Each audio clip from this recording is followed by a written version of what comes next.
오늘 하나님의 말씀은 신약성경 191페이지 사도행전 3장 1절로 10절까지 말씀입니다. 본문을 한번 읽고 말씀을 들으시면 감사하겠습니다. 이 시간 주여 모든 것이 회복하게 하소서, 이런 제목으로 함께 은혜를 나누겠습니다. 2023년 마지막 송구영신 예배를 드리는 여러분에게 하나님께서 회복의 은혜를 내려주시기를 주님의 이름으로 축복합니다.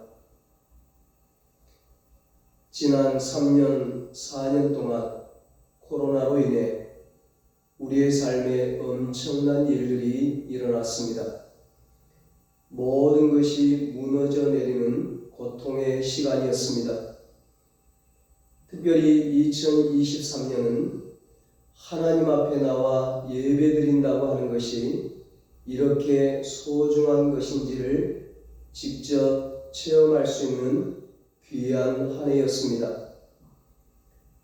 예배 회복과 함께 코로나로 인하여 피폐해진 우리의 삶이 다시 회복되고 무너져 내린 경제가 다시 회복되기를 간절히 소망합니다. 무엇보다 교회들이 회복되어 세상에 희망이 되기를 소망합니다. 지난주 성탄절에 예수님께서 인간의 몸을 입고 친히 이 땅에 오셨습니다. 임마누엘로 오신 주님은 가난하고 병들고 소외된 자들과 함께해 주셨습니다. 3년 공생애 동안 주님은 모진 고난을 겪으시고 십자가에서 죽임을 당하셨습니다. 무덤에 머물러 계시지 않고 다시 살아나셔서 부활하셔서 슬픔과 절망 가운데 있는 이들과 함께 하셨습니다. 하늘로 올라가실 때 하늘로 올라가신 그대로 다시 오신다고 약속해 주셨습니다.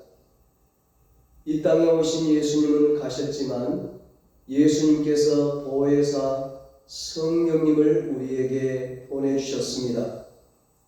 요한복음 14장 16절로 18절에 예수님께서 내가 아버지께 구하겠으니 그가 또 다른 보혜사를 너희에게 주사 영원토록 너희와 함께 있게 하리니 그는 진리의 영이라. 세상이 능히 그를 받지 못하나니 이는 그를 보지도 못하고 알지도 못함이라. 그러나 너희는 그를 아나니 그는 너희와 함께 거하시며 또 너희 속에 계시겠음이라. 내가 너희를 고아와 같이 버려두지 아니하고 너희에게로 오리라 말씀하셨습니다. 뿐만 아니라 요한복음 14장 26절에서 보혜사 곧 아버지께서 내 이름으로 보내실 성령 그가 너희에게 모든 것을 가르치고 내가 너희에게 말한 모든 것을 생각나게 하리라고 말씀해 주셨습니다. 지금 우리는 보혜사로 오신 성령님과 함께 보혜사로 오신 예수님과 함께 이 믿음의 길, 이 신앙의 길을 걸어가고 있습니다. 우리를 인도하시는 진리의 성령님과 함께 이 힘들고 어려운 시간들을 견디고 있습니다. 힘겹게 버틸 수 있는 것도 진리의 성령님이 우리와 항상 함께 하시기 때문입니다. 진리의 성령님이 우리 곁에 계셔서 하나님의 은총과 축복의 말씀을 생각나게 해 주십니다. 언제 들어도 은혜가 되는 말씀이 이사야 41장 9절 10절 말씀입니다. 내가 땅 끝에서부터 너를 붙들며 땅 모퉁이에서부터 너를 부르고 내게 이르기를 너는 나의 종이라. 내가 너를 택하고 싫어하여 버리지 아니하였다 하였노라. 두려워하지 말라. 내가 너와 함께함이라. 놀라지 말라. 나는 내 하나님이 됨이라. 내가 너를 굳세게 하리라. 참으로 너를 도와주리라.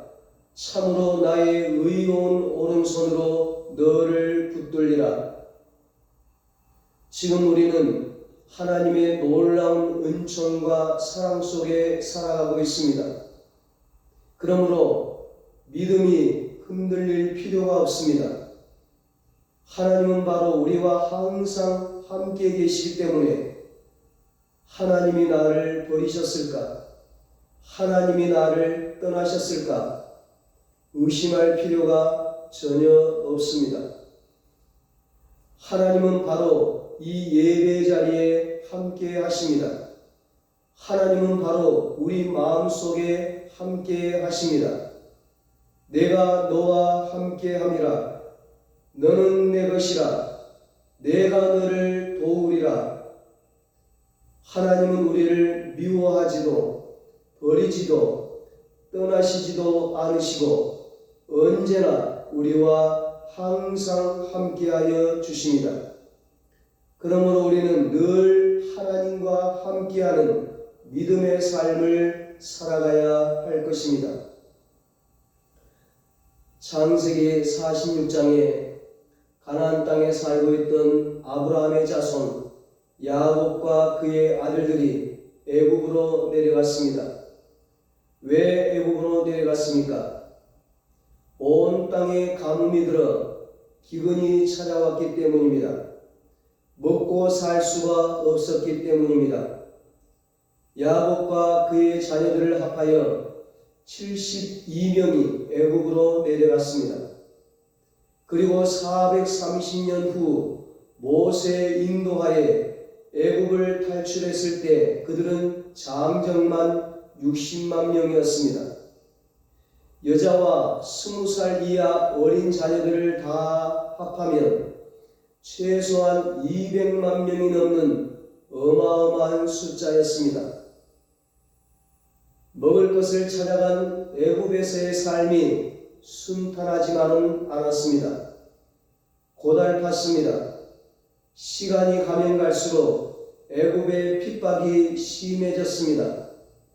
비참한 노예 생활을 하며 어린 남자아이들이 죽임을 당하기까지 했습니다. 감과 기근을 피하여 먹고 살기 위하여 애굽으로 세상으로 내려갔지만 시간이 지남에 따라 그들은 학대받고 생명마저도 빼앗기게 되었습니다. 애굽은 그들에게 생명을 주는 땅이 아니라 그들의 생명을 빼앗는 땅이었습니다. 그때 그 어렵고 힘든 형편 속에서 이스라엘 백성들이 하나님을 찾고 하나님께 부르짖어 기도했을 때 하나님은 그들의 기도를 들어주셨습니다. 하나님은 그들의 고통을 아셨습니다. 그들이 학대당한 것을 보셨습니다. 하나님은 그들의 부르짖음을 들으시고 그들을 구원하고자 내려오셨습니다. 미디안 광야에서 하나님은 모세를 만나주셨고 모세로 하여금 고통 가운데 있는 이스라엘 백성들을 구원하라고 명령하셨습니다.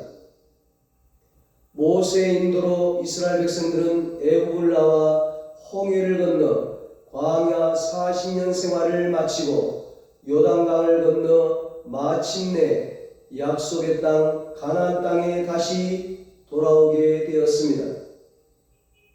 하나님은 이스라엘 백성을 가나안 땅에서만 함께 하신 것이 아니었습니다. 그들이 애굽에 있을 때에도, 그들이 홍해를 건널 때에도, 그들이 먹을 것이 없고 마실 것이 없을 때에도, 그들이 쉴 데가 없고 잘 데가 없을 때에도, 그들이 춥거나 더울 때에도 하나님은 항상 그들과 함께 하셨습니다. 하나님은 그들 곁을 떠난 적이 없으십니다. 매일 매순간 하나님은 구름 기둥과 불 기둥으로 그들과 함께 하셨습니다.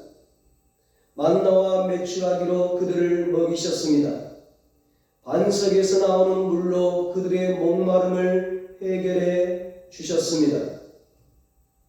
하나님은 그들을 떠난 적이 한 번도 없으십니다. 그들을 미워하거나 버리신 적도 없으십니다. 그들이 어디에 있든지 무엇을 하든지 그들과 항상 함께 하셨습니다. 애굽에 내려갔던 그들이 약속의 땅 가나안에 다시 돌아와 살 수 있도록 그들을 구원하시고 도와주셨습니다. 그들을 붙들어 주셨습니다. 하나님이 올 한 해, 아니 일평생 우리를 그렇게 여기까지 인도해 주셨습니다. 하나님은 하나님의 백성들이 하나님이 그들에게 살라고 약속해 주신 땅에서 하나님을 모시고 사는 것을 원하십니다. 훗날 다시 하나님을 등지고 하나님을 배반하고 우상에 빠져 살던 이스라엘 백성들은 바벨론의 포로가 되어 머나먼 땅으로 끌려갔습니다. 그 낯선 땅에서 모진 학대와 고난을 받다가 70년 만에 하나님의 약속대로 다시 예루살렘으로 돌아오게 되었습니다.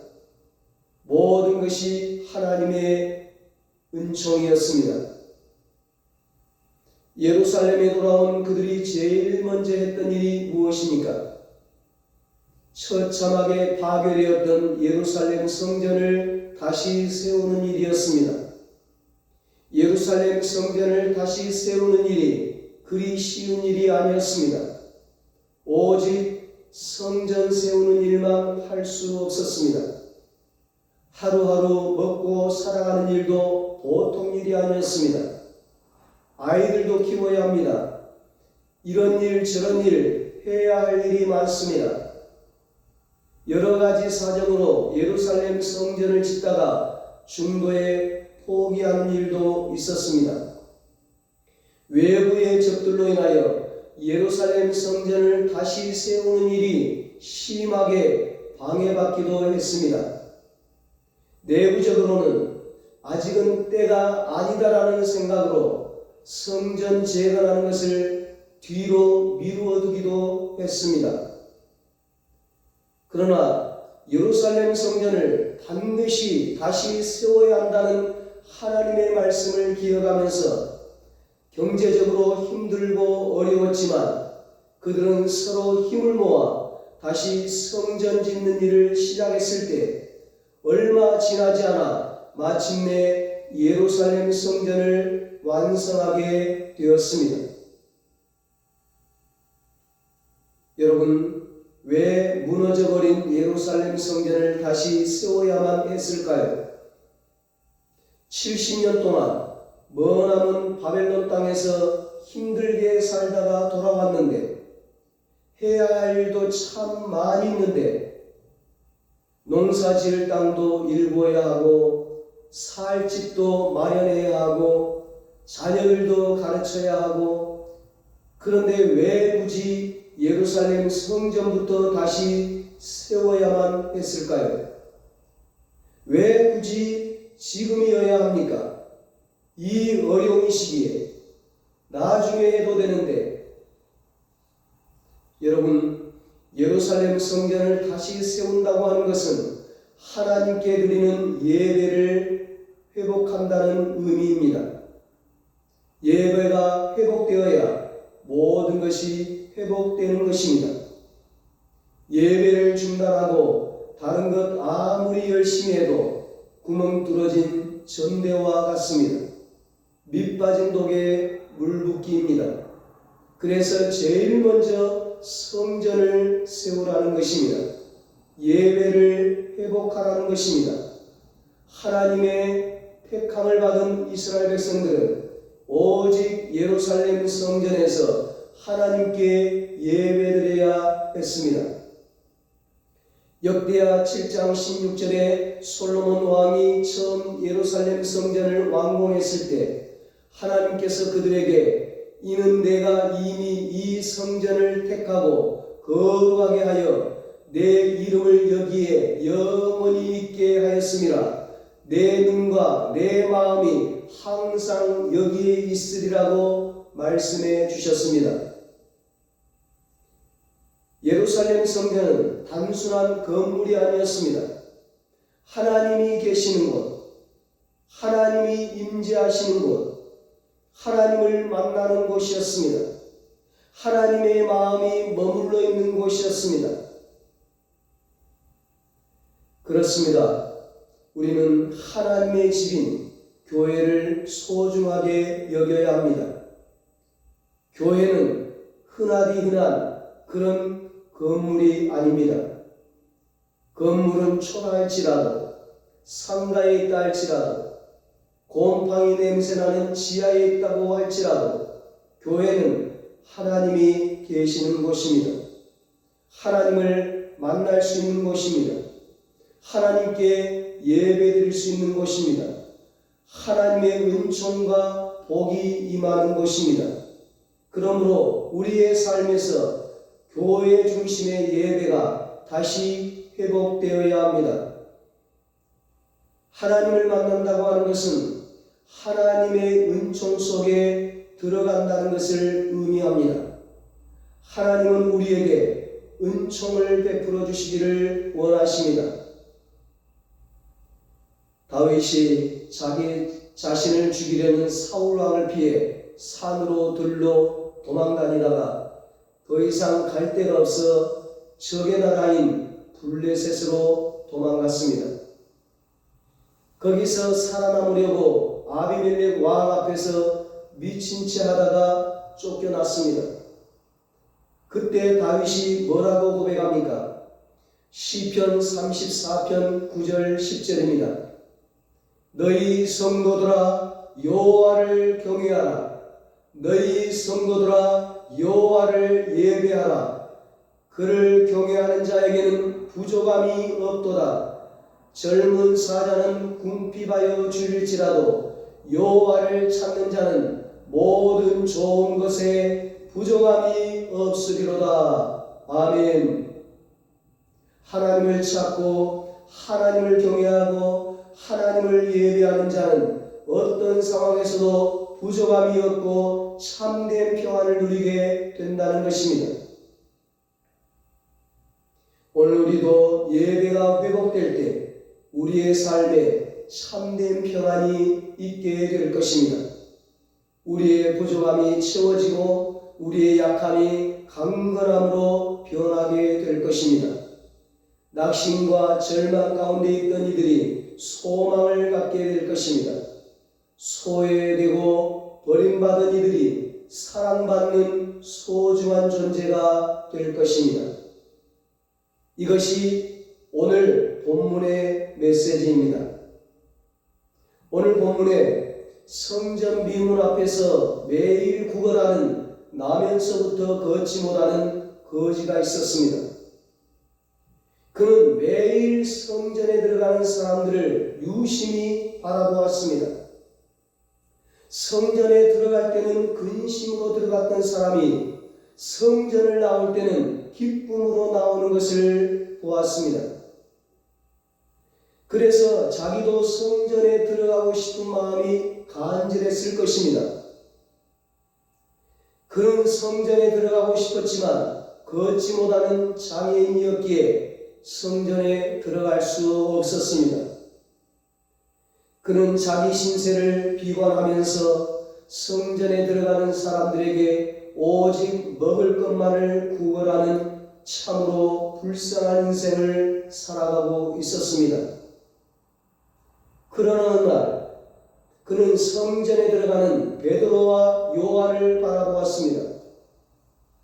성전에 들어가려는 그 두 사람이 너무 부럽기도 하고 또 그들에게 먹을 것을 구걸하려고 그들을 뚫어지게 바라보았습니다.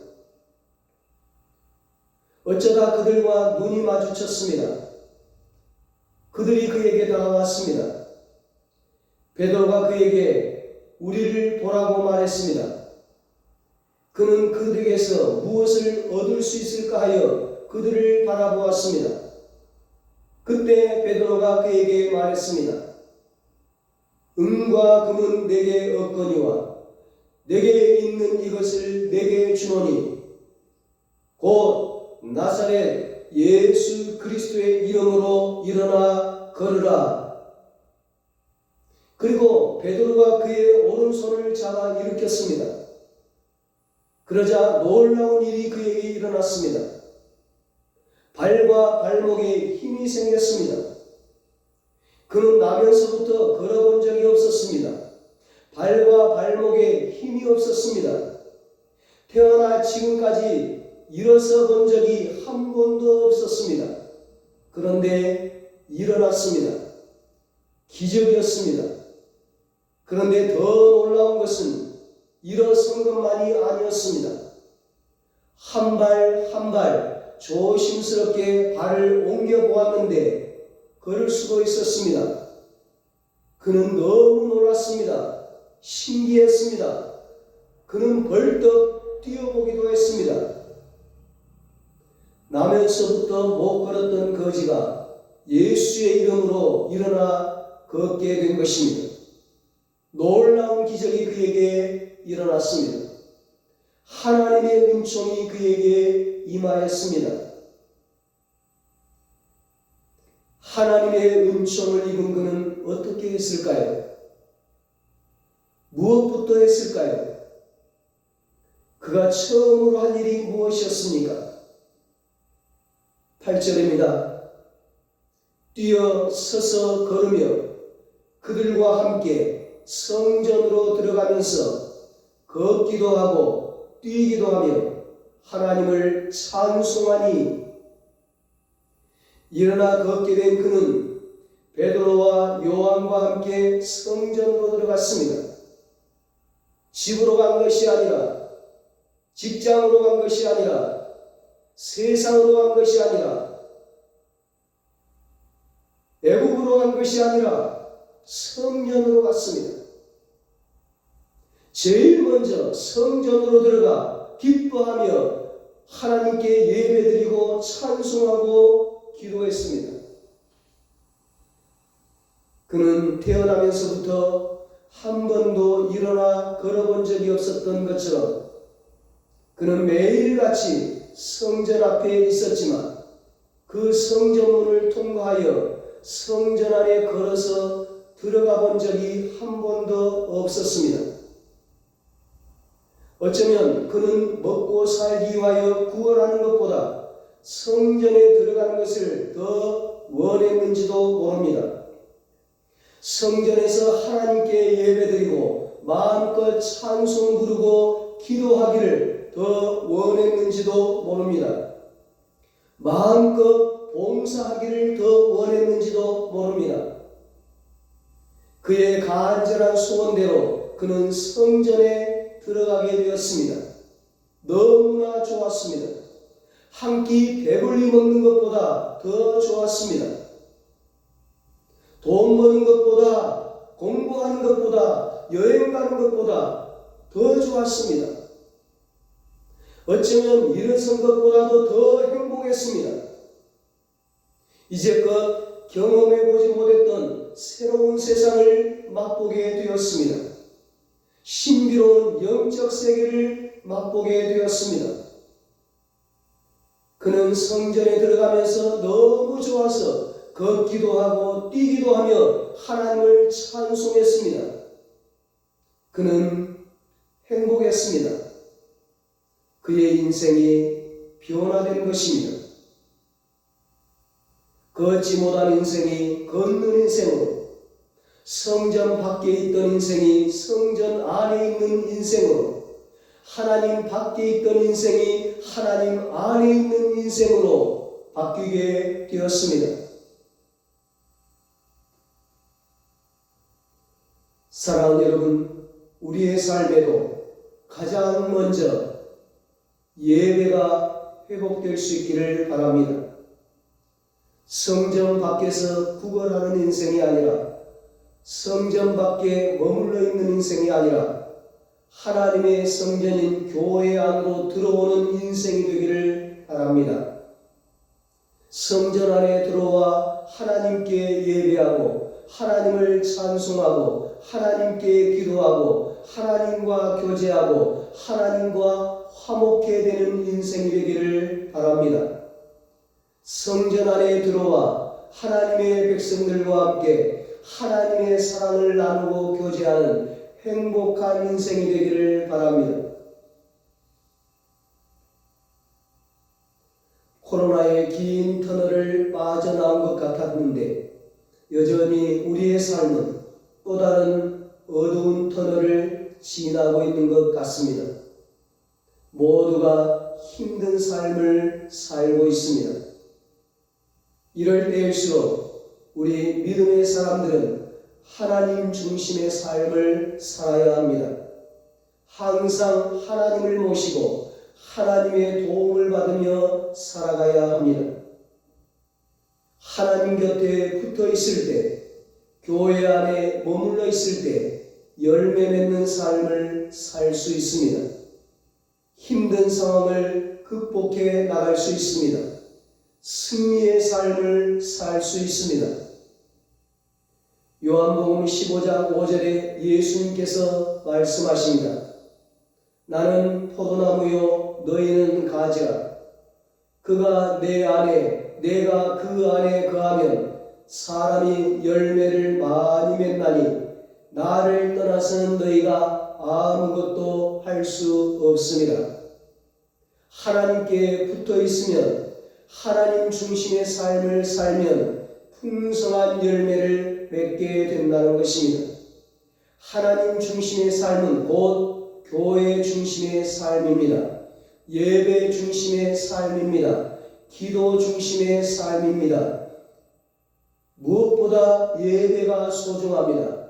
왜냐하면 예배 가운데 임하시는 하나님을 만날 수 있기 때문입니다. 예배 가운데 선포되어지는 말씀을 통하여 하나님의 음성을 들을 수 있기 때문입니다. 찬송과 기도를 통하여 하나님의 약속을 깨닫고 놀라운 은총을 받을 수 있기 때문입니다. 하나님께 예배드림이 최고의 기쁨이요 최고의 행복이요 최고의 축복입니다. 이제 새롭게 맞이하는 2024년 새해에는 예배 회복과 함께 나쁜 것들은 완전히 다 사라지고 모든 것이 회복되고 좋은 일들만 있어지기를 소망합니다. 고통, 낙심, 절망, 좌절, 가난, 질병, 아픔 등은 모두 다 사라지고 건강, 평안, 기쁨, 감사, 행복, 성공, 번영, 풍요만이 가득하기를 소망합니다. 2024년 송구영신 예배를 드리는 은성교회 가족 모두에게 모든 것이 회복되고 일어나고 살아나는 놀라운 하나님의 은총과 복이 풍성하게 임하기를 예수님의 이름으로 축원합니다. 기도하겠습니다.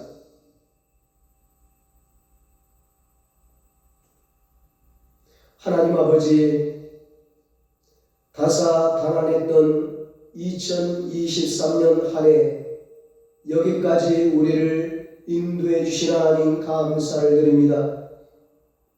오늘 송구영신 예배를 드리는 이 시간 모든 것이 회복되는 은혜를 우리에게 주시옵소서. 이제 새롭게 맞이하는 2024년 새해에는 예배 회복과 함께 나쁜 것들이 다 사라지고 모든 것이 회복되어 좋은 일들만 가득하게 하여 주시옵소서.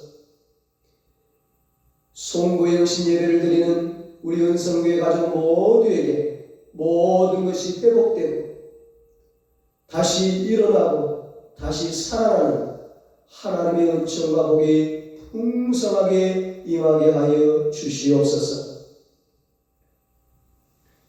이제는 우리 주 예수 그리스도의 무한하신 은혜와 하나님의 사랑하심과 성령님의 위로하시고 교통하시고 영원토록 함께 하시는 은혜가 예배 회복을 통해서 모든 것이 회복되고 하나님의 은총과 복을 풍성하게 누리기로 다짐하는 사랑하는 모든 성도들과 저들의 가정과 자녀들과 사업과 직장 위에 이 나라 이 민족 위에 이제부터 영원토록 함께 있을지어다. 아멘.